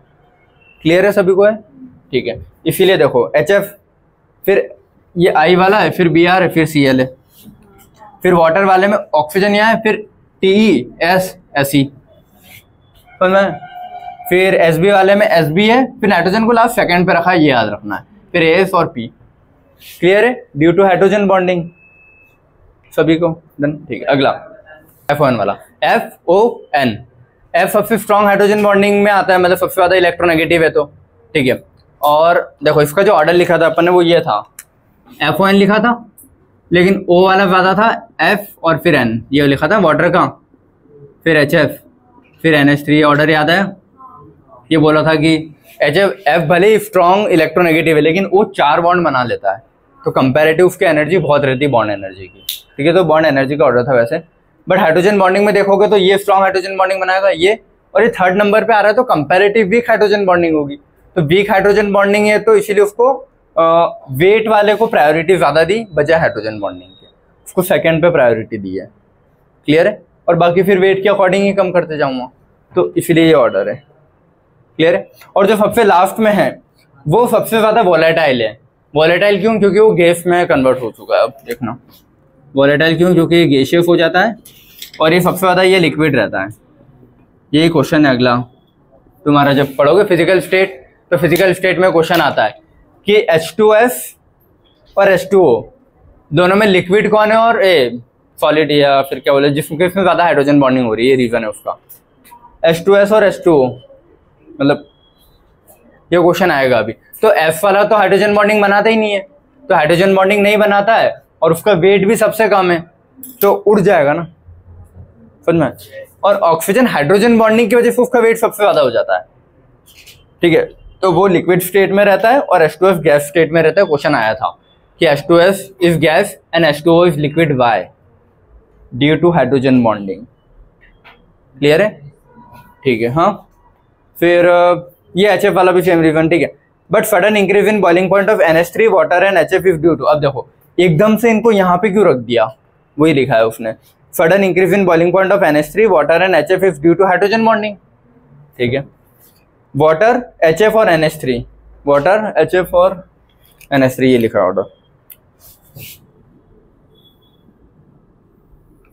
ये देखो F की भले ही हाइड्रोजन बॉन्डिंग सबसे स्ट्रांग है, लेकिन ऑक्सीजन का नंबर ज्यादा है ना, तो नंबर ज्यादा है तो वेट उसका ज्यादा ही रहेगा हाइड्रोजन बॉन्डिंग में, तो इसलिए ऑक्सीजन को पहले रखा, फिर फ्लोरीन को सेकंड पे शिफ्ट कर दिया मैंने, और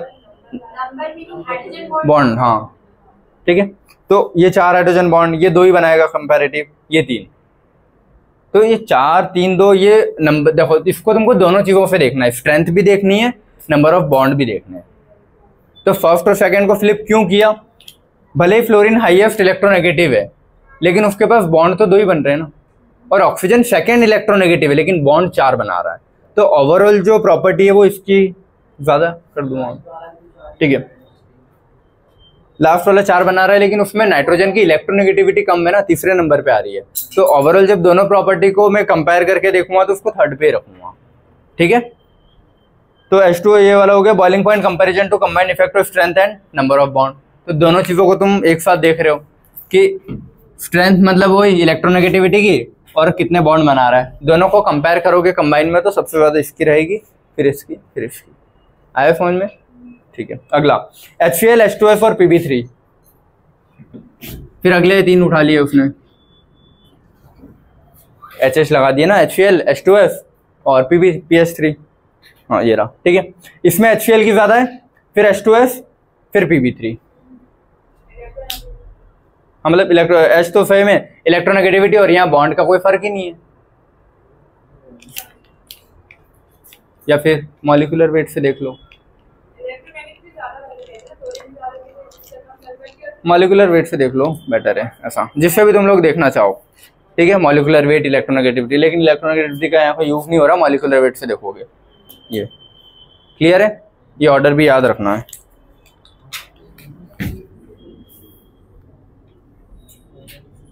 ठीक है। अच्छा इसमें ये जो लास्ट में मैंने चीजें लिखी ना, चार्ज ज्यादा, पोलराइजेशन ज्यादा, कोवेलेंट ज्यादा, मेल्टिंग बॉइलिंग कम, ये तुमको जब पोलराइजेशन टॉपिक आएगा तब समझ में आएगा, बस यहाँ लिख के रख लो अभी, क्लियर है। क्योंकि पोलराइजेशन बहुत बड़ा टॉपिक है, उससे रिलेटेड सारी चीजें आ जाती है, कोवेलेंट बॉन्ड, आयनिक बॉन्ड, फिर अपना मेल्टिंग, बॉइलिंग, सॉल्युबिलिटी, सब पोलराइजेशन से डिफाइन होती है। तो ये वाला सिर्फ अभी लिख के रख लो, बाकी हटा दो, क्लियर है।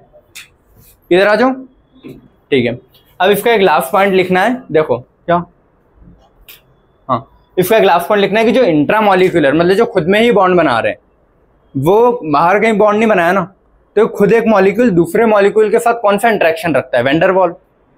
तो वेंडरवॉल बॉन्ड बनाएगा कौन, इंट्रामॉलिक्यूलर। ठीक है, तो इंट्रामॉलिक्यूलर जो हाइड्रोजन बॉन्डिंग होती है give rise to ring formation. ठीक है, so the force of attraction among this molecules are van der Waal force. So melting and boiling point डाल लो उन मॉलिक्यूल्स के बीच में। मान लो एक बीकर है, बीकर में कौन सा वाला अपना ऑर्थोनाइट्रोफिनॉल रखे हैं, ऑर्थोनाइट्रोफिनॉल का सॉल्यूशन है, तो वो तो खुद में ही सबने बॉन्ड बना लिए ना अपने अपने, तो उनके आपस में इंटरेक्शन सिर्फ वेंडरवॉल ही बचा। अब आया समझ में सबको कि नहीं आ रहा? तो तुम दिमाग लगा के थोड़ा सोचो, 15 मिनट और दिमाग लगा लो। तब मैंने बोला है कि ऑर्थोनाइट्रोफिनॉल का सॉल्यूशन है बीकर में, ठीक है, उसमें सारे ऑर्थोनाइट्रोफिनॉल के खुद में ही बॉन्ड बना रहे हैं ना। ऑर्थोनाइट्रोफिनॉल यही होता है।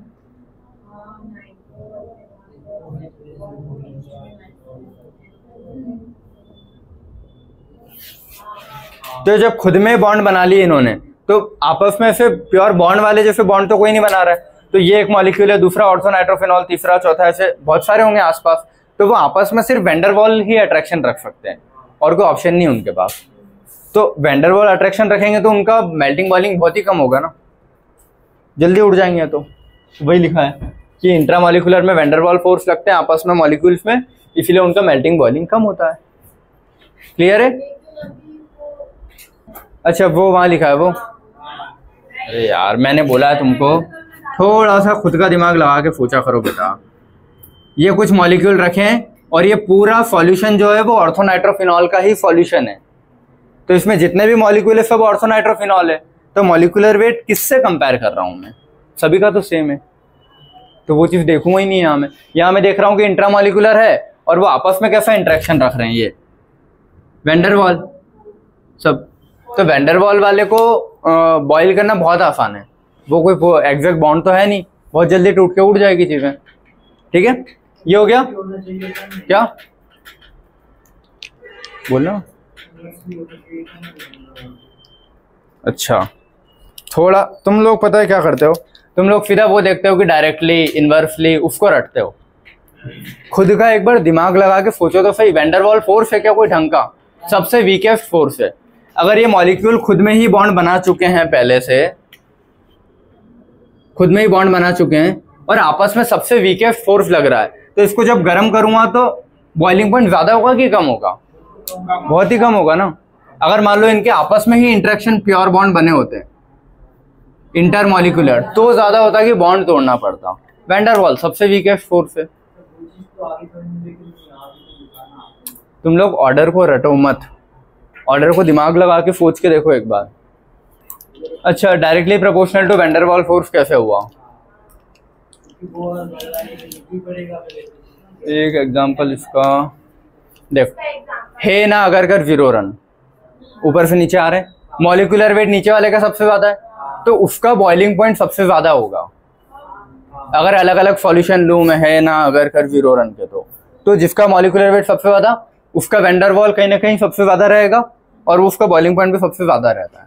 जिसका मॉलिक्यूलर, मतलब इसमें अगर कंपेयर कर रहा हूँ 0 ग्रुप में, हीलियम को नियॉन से कंपेयर कर रहा हूँ। हाँ, 5वां पॉइंट मॉलिक्यूलर वेट से कैसे देखते हैं। ठीक है, जब भी कोई दो मॉलिक्यूल आपस में ऐसे बॉन्ड बना रहे होंगे, उनका मॉलिक्यूलर वेट बढ़ जाता है और डाइमर वालों का मॉलिक्यूलर वेट हमेशा डबल ही होगा।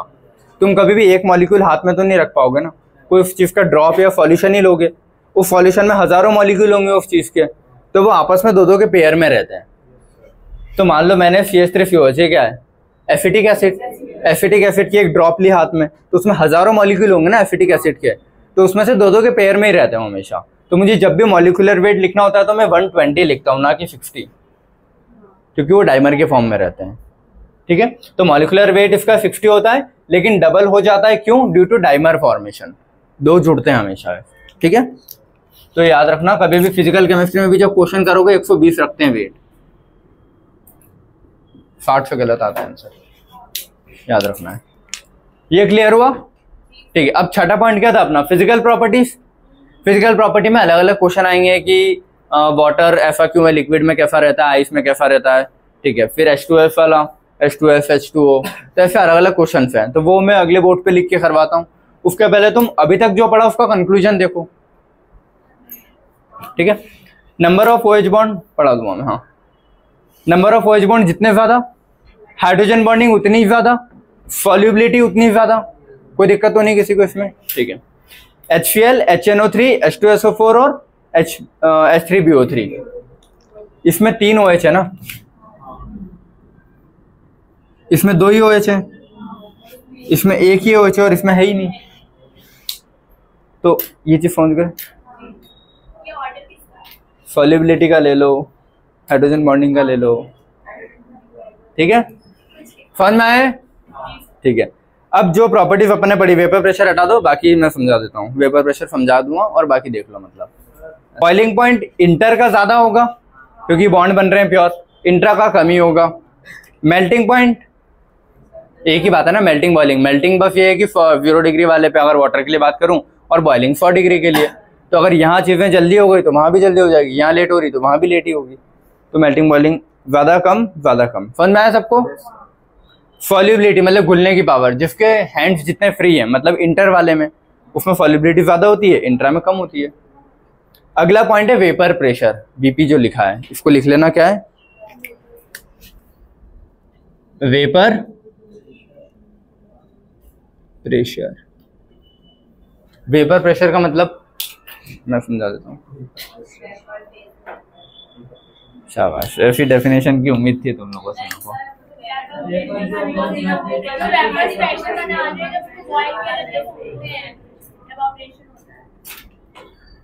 एटमॉस्फेयर का प्रेशर 1 atm होता है, ठीक है। यहाँ पे जब मैं चीजों को बॉईल करूंगा तो ये जो इसके वेपर्स निकलेगी, ये इनका प्रेशर, मान लो मैंने ऊपर को ढक्कन लगा दिया है, कवर कर दिया, तो ढक्कन पे टकरा के फिर जब ये वापस से बूंद बन के ऐसे गिरेगा, तो ये जो ढक्कन पे जो प्रेशर लग रहा है ना वेपर की वजह से, वो होगा वेपर प्रेशर। तो मान लो यहाँ के मॉलिक्यूल सारे अगर फ्री है, आपस में बॉन्ड नहीं बना रखा है, तो जल्दी जल्दी उड़ेंगे ना, और जितना जल्दी उड़ेंगे उतना ऐसे टकराएंगे। मान लो अगर इनके आपस में ही बॉन्ड बने हैं ऐसा कि ये इंटर में बने ऐसा, तो ये उड़ पाएगा क्या, नहीं ना, तो इनका वेपर प्रेशर कम होगा। समझ में आई ये चीज।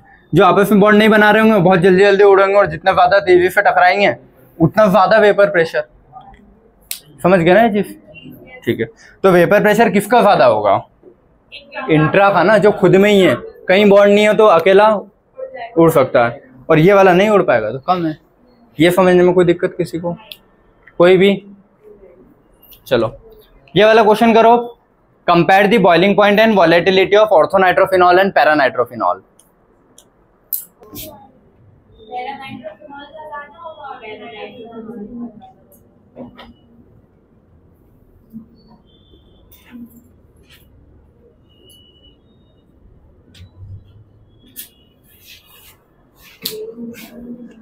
रीजन भी आई गया सामने, और क्या, ठीक है। बॉइलिंग पॉइंट किसका ज्यादा होता है, जो ज्यादा से ज्यादा साइड में बॉन्ड बना रहा है, तो ये है ना जो साइड में ऐसे चेन बनाते जाएगा बॉन्ड के फॉर्म में, तो इसका बॉइलिंग पॉइंट ज्यादा होगा, किसका, पैरानाइट्रोफिनॉल का, ठीक है। तो इसको लिखेंगे कैसे अपन, साइड में मैं यहाँ लिख देता हूँ। बॉइलिंग पॉइंट की अगर बात करूँगा तो पैरा वाले का ज्यादा होगा ऑर्थो से, और वॉलेटिलिटी है ना, वॉलेटाइल कौन है, मतलब उड़ कौन जाएगा जल्दी, ऑर्थो वाला, तो ऑर्थो की वॉलेटिलिटी ज्यादा है, मतलब उड़ जाएगा, और बॉइलिंग पॉइंट पैरा का ज्यादा रहेगा, कोई डाउट हो नहीं। ऐसे अलग अलग क्वेश्चन पूछेगा वो, ठीक है। ऐसे 10-12 मैं करवा देता हूँ जो मोस्ट कॉमन पूछे गए हैं, बार बार पूछते हैं, उसके अलावा वैसे आना नहीं है कुछ, आएगा तो समझ, इतना समझाया है। 6 घंटे की क्लास ली हाइड्रोजन बॉन्डिंग की, गलत मत कर देना। चलो मिटा रहा हूँ ना,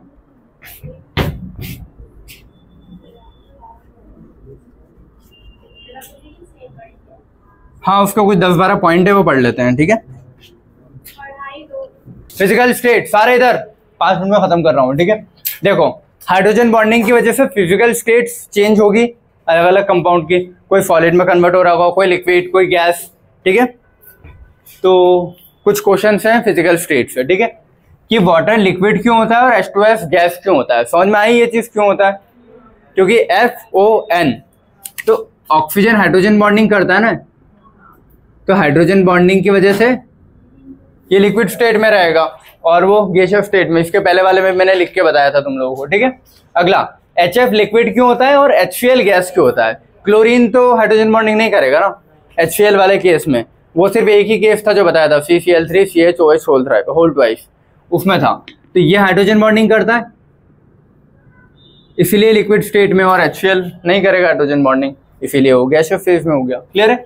अमोनिया गैस होता है रूम टेम्परेचर पे, लेकिन लिक्विफाई हो जाता है easily due to hydrogen bonding. Ammonia की नॉर्मल प्रॉपर्टी क्या होती है कि वो रूम टेम्परेचर कितना होता है, 25 डिग्री सेंटीग्रेड, याद रखना है,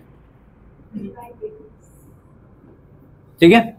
तो 25 डिग्री सेंटीग्रेड पे अमोनिया, जब अपन केमिस्ट्री लैब में कॉलेज अपने स्कूल कॉलेजेस में जाते हैं तो है ना, जो स्मेल आती रहती है पंजेंट सी, वो अमोनिया की होती है, क्योंकि अमोनिया का ढक्कन लगा रहता है वैसे तो, बट मान लो तुमने 2 मिनट के लिए भी ढक्कन खोला तो अमोनिया उड़ने लगता है, जैसे होता है ना कैम्फर उड़ता है अपना, कपूर और ये सब नेफ्थेलिन की बॉल, तो वैसे अमोनिया भी उड़ता है। तो रूम टेम्परेचर पे वो क्या है, गैस है, लेकिन अगर उसको तुम कंप्रेस करोगे ना किसी चीज से हाई प्रेशर के अंडर में, तो लिक्विड में कन्वर्ट हो जाता है। और इजीली कन्वर्ट क्यों हो रहा है? क्योंकि वो हाइड्रोजन बॉन्ड बनाने की कैपेसिटी रखता है।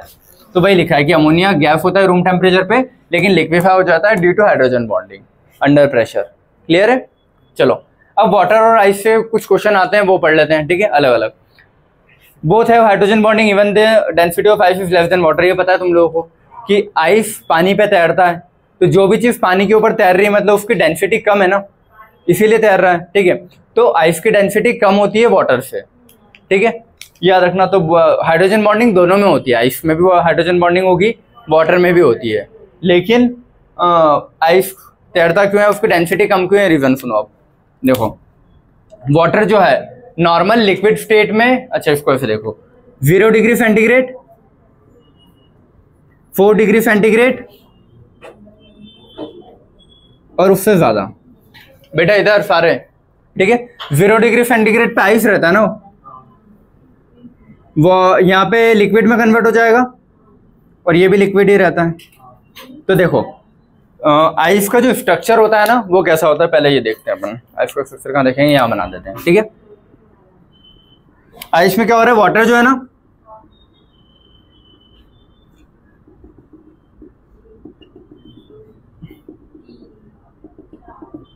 फिर यहाँ पे जो दूसरा अब होगा ये,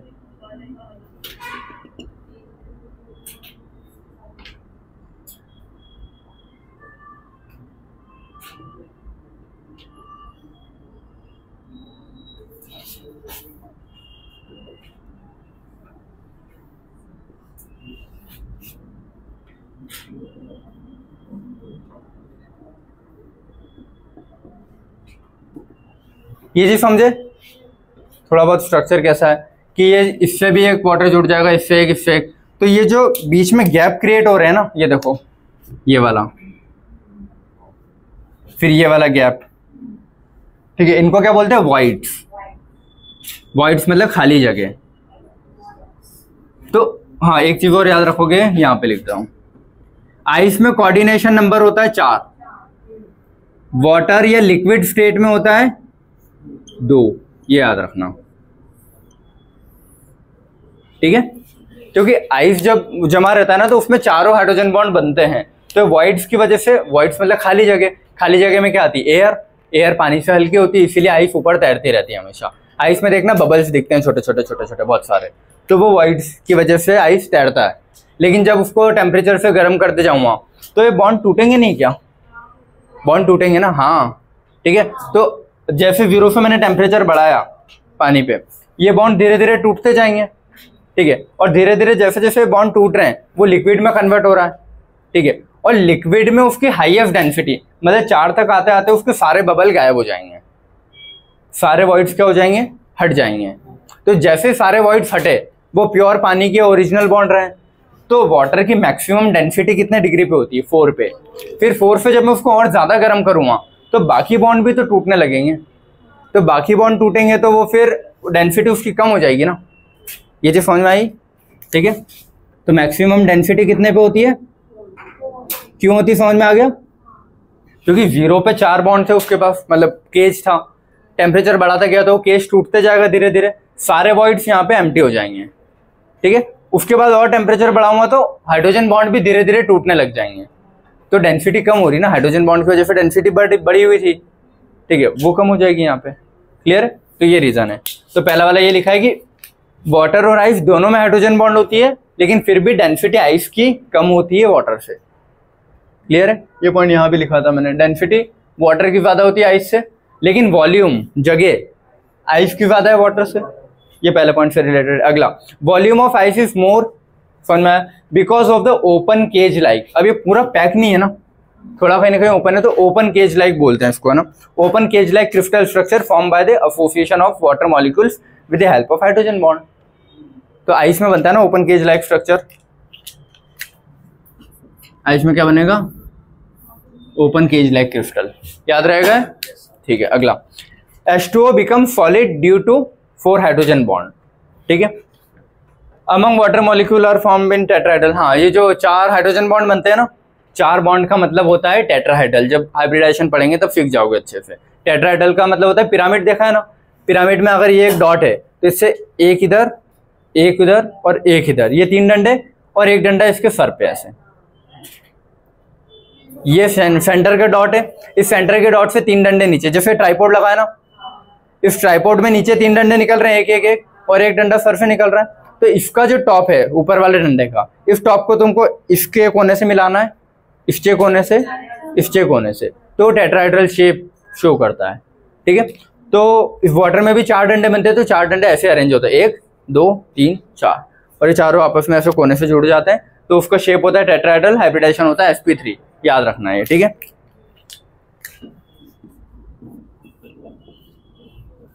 क्लियर है? In water each oxygen is linked with 4 hydrogen bond. हर एक ऑक्सीजन 4 हाइड्रोजन बॉन्ड से लिंक्ड है। ठीक है। लेकिन कहाँ गया? 2 by covalent bond, 2 by hydrogen bond. ठीक है। तो 2 by covalent bond and 2 by hydrogen bond. अगर एग्जैक्ट फिर भी पूछेगी 4 कैसे है तो। क्लियर है? अगला पॉइंट, आइस वाटर का। 1 water molecule can form hydrogen bonding with 4 other water molecule. 4 other से बना सकता है ना। ठीक है। Water has the maximum density of 4 degree centigrade. समझ में आया क्यों? क्योंकि धीरे धीरे केज के सारे वॉइड्स खत्म हो जाते हैं, तो 4 पे मैक्सिमम, और टेम्परेचर बढ़ाते जाऊंगा तो और बॉन्ड टूटेंगे तो अब डेंसिटी कम हो जाती है। तो ये हो गया ice floats on water. Why समझ में आ गया? क्योंकि आइस में क्या होते हैं? वॉइड्स, इसीलिए वो फ्लोट्स ऑन वाटर है। क्लियर है सभी? ठीक है। अब ये मैंने लास्ट टाइम में तुमको लिखा, देखो फ्लोरीन हाइड्रोजन बॉन्डिंग करता है। ठीक है। इस वाले केस में वो चीज जा रही थी कि कोवेलेंट बॉन्ड और हाइड्रोजन बॉन्ड के 200 किलो जूल पर मोल। ठीक है। तो HF2- बोलूं या KHF2 बोलूं, एग्जिस्ट करता है, लेकिन वहीं अगर Cl लगा दूंगा तो FON होते हैं ना अपने तो हाइड्रोजन बॉन्ड वाले, Cl थोड़ी ना होता है। तो HCl2- या KHCl2 डज नॉट एग्जिस्ट। समझ में आ गया क्यों? क्योंकि हाइड्रोजन बॉन्ड बनाएगा नहीं। But there is hydrogen bonding in HF but not in HCl। ठीक है। बट नहीं बिकॉज होगा वो। ठीक है।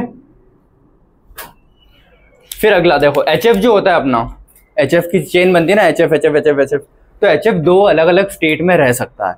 अगर HF लिक्विड है, देखो अगर HF लिक्विड स्टेट में है तो वो लीनियर स्ट्रक्चर बनाता है, एनसीईआरटी में लाइन लिखी है।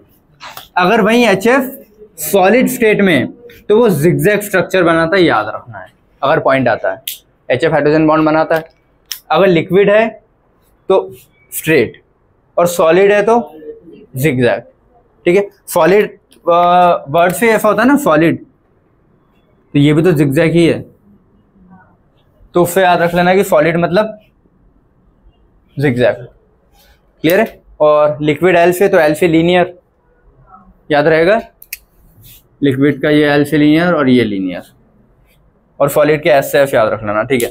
अगला, अगर कभी तुमसे पूछे D2O और H2O, ये आइसोमर वाले में आ जाता ना, आइसोमर के सॉरी आइसोटोप्स। ठीक है। तो D2O और H2O हाइड्रोजन का आइसोटोप है, प्रोटियम, ड्यूटेरियम, ट्रिशियम। तो D2O का बॉइलिंग पॉइंट ज्यादा होता है वाटर से, याद रखना। क्यों? क्योंकि D के पास ज्यादा पॉजिटिव होता है, ज्यादा पॉजिटिव तो ज्यादा चीजों को पास पास में खींच के रखेगा। ठीक है। ROH और RNH2 दोनों में से सॉल्युबिलिटी ज्यादा किसकी होगी? ROH की, याद रखना है। ठीक है। FON, तो नाइट्रोजन तो 3rd नंबर पे, तो ROH ज्यादा सॉल्युबल होता है वाटर में कंपेयर टू NH2। ठीक है। क्या D is more positive, D के न्यूक्लियस में ज्यादा कहीं ना कहीं न्यूट्रॉन है, उसका मास ज्यादा है, ठीक है। और इलेक्ट्रोनेगेटिविटी अगर देखोगे एच और डी में तो डी की ज्यादा होती है, मतलब डी के ऊपर ज्यादा पॉजिटिव चार्ज होता है, ज्यादा चीजों को खींचने की कैपेसिटी रखता है, ठीक है। आरओएच वाला हो गया Na+ और NH4। तो ये Na+ वाला जो है ना, देखो Na+ का भी हाइड्रोजन बॉन्डिंग बनाता है क्या? नहीं ना, FON वाले थे अपने। तो मान लो अगर कहीं Na+ का मॉलिक्यूल रखा है, ये मैंने एक बीकर लिया, बीकर में Na+ का मॉलिक्यूल रख दिया, तो बीकर में क्या वाटर तैर रहा है ना, और वाटर क्या होता है, डाइपोल होता है हमेशा, एक पॉजिटिव एक नेगेटिव। तो मान लो ये वाटर है, ये वाटर है, ये वाटर है, तो इसके पास प्लस है तो इधर minus plus minus plus minus plus, ऐसे पूरे वाटर मॉलिक्यूल इसको घेर लेंगे। तो जब तुम वैन वाल फोर्सेस पढ़ोगे तो वैन वाल दो कोई भी मॉलिक्यूल के बीच में लग सकता है, चाहे वो आयन आयन हो, चाहे वो आयन डाइपोल हो, चाहे वो डाइपोल आयन हो, चाहे वो आयन इंड्यूस्ड डाइपोल हो, आयन की वजह से डाइपोल क्रिएट होना। आयन के मान लो मैं किसी प्लस को किसी चीज के पास ले जाऊं तो नेगेटिव खींचेगा ना उसमें से, तो सामने वाला अब डाइपोल में कन्वर्ट हो गया, तो आयन की वजह से इंड्यूस्ड डाइपोल या इंड्यूस्ड डाइपोल की वजह से आयन, जो भी है। क्लियर हुआ? तो इसमें कौन सा फोर्स लग रहा है अभी? हाइड्रोजन बॉन्डिंग थोड़ी हो रही है, हाइड्रोजन बॉन्डिंग नहीं है ना, सोडियम है। तो यहाँ पे कौन सा फोर्स लग रहा है? वैन डर वाल है ये, ठीक है, ये वैन डर वाल फोर्स लग रहा है। तो अपना तो हाइड्रोजन बॉन्डिंग तो एन में होती है ना, FON, तो हाइड्रोजन बॉन्डिंग अगर इसमें है तो ये ज्यादा कहीं ना कहीं कंपैरेटिव सॉल्युबल है Na+ की वजह से कंपेयर में, ठीक है। अगला सैलिसिलिक एसिड, ये होता है OH के ऊपर COH, ये स्ट्रांग होता है बेंजोइक एसिड के कंपेयर में। सैलिसिलिक एसिड स्ट्रांग होता है बेंजोइक एसिड के कंपेयर में। सारे एसिडिक के अगले तीनों एसिडिक के, ठीक है। तो सैलिसिलिक एसिड ज्यादा एसिडिक होता है बेंजोइक। अरे यार सॉरी बने, तो देखो जब तुम इसको एसिड मतलब क्या होता है, H+ निकालना, H+ निकलेगा माइनस आएगा, वो माइनस कहीं ना कहीं उसमें रेजोनेंस में चले जाएगा। तो सैलिसिलिक एसिड ज्यादा स्ट्रांग होता है बेंजोइक एसिड से। अभी इसको कंपैरेटिव इतना याद रखो यार, ठीक है। या फिर अगर इसके पास एक H है तो उससे भी कंपेयर कर लोगे तो ज्यादा, ऐसे देख लो यार तुम डायरेक्टली, अगर सारी चीजें हटा दो, 2 H है ज्यादा एसिड है, 1 H है कम एसिड है, हटा दो अभी। क्लियर है? अगला C2H5FH, F करता है क्या हाइड्रोजन बॉन्डिंग? कभी नहीं ना, ठीक है। C2H5 OH करता है, तो OH अगर हाइड्रोजन बॉन्डिंग में पार्ट ले लिया एक बार तो वो अपना एसिड डोनेट क्यों करेगा? तो इसीलिए C2H5FH ज्यादा एसिडिक है कंपेयर टू OH। OH वाले ने तो हाइड्रोजन बॉन्ड बना लिया, तो उसका H+ फ्री नहीं है ना अब देने के लिए, ठीक है, इसीलिए कम एसिडिक है। एसिड मतलब H+ देना। और HI और HF में, इसमें भी HF बताया था साइज बना के छोटे छोटे, तो स्ट्रांग होते हैं इनके बॉन्ड, स्ट्रांग है तो H+ फ्री नहीं है और हाइड्रोजन बॉन्ड भी बना रहा है, दोनों चीजें, तो ये ज्यादा एसिडिक है कंपेयर, ये H+ दे भी देगा एक्वायर। हाँ तो भाई उसमें भी वही लग रही है सेम, तुम H+ निकाल दोगे। अब इसके पास COH है, OH है और COH है, वो तुम मेजर कर लेना। हाँ भाई यार, ठीक है। तो ये चीजें तुम लोग एक बार और खुद से रिवीजन, एक बार खुद से ढंग से बैठ के सोचना, सारे समझ में आ जाएंगे, ठीक है। ये लेक्चर बहुत ज्यादा एक्सटेंड हो गया था, इनमें से अगर कोई चीज नहीं समझ में आया तो अलग से पूछ लेना मुझसे बाद में, ठीक है। क्या? हाँ अरे जगह छोड़ी कहीं के लिए, इसके लिए छुड़वाई थी मैंने वो, और ये केज, ठीक है। चलो ये वाला लेक्चर मैं यहीं पे एंड कर रहा हूँ। Thank you so much.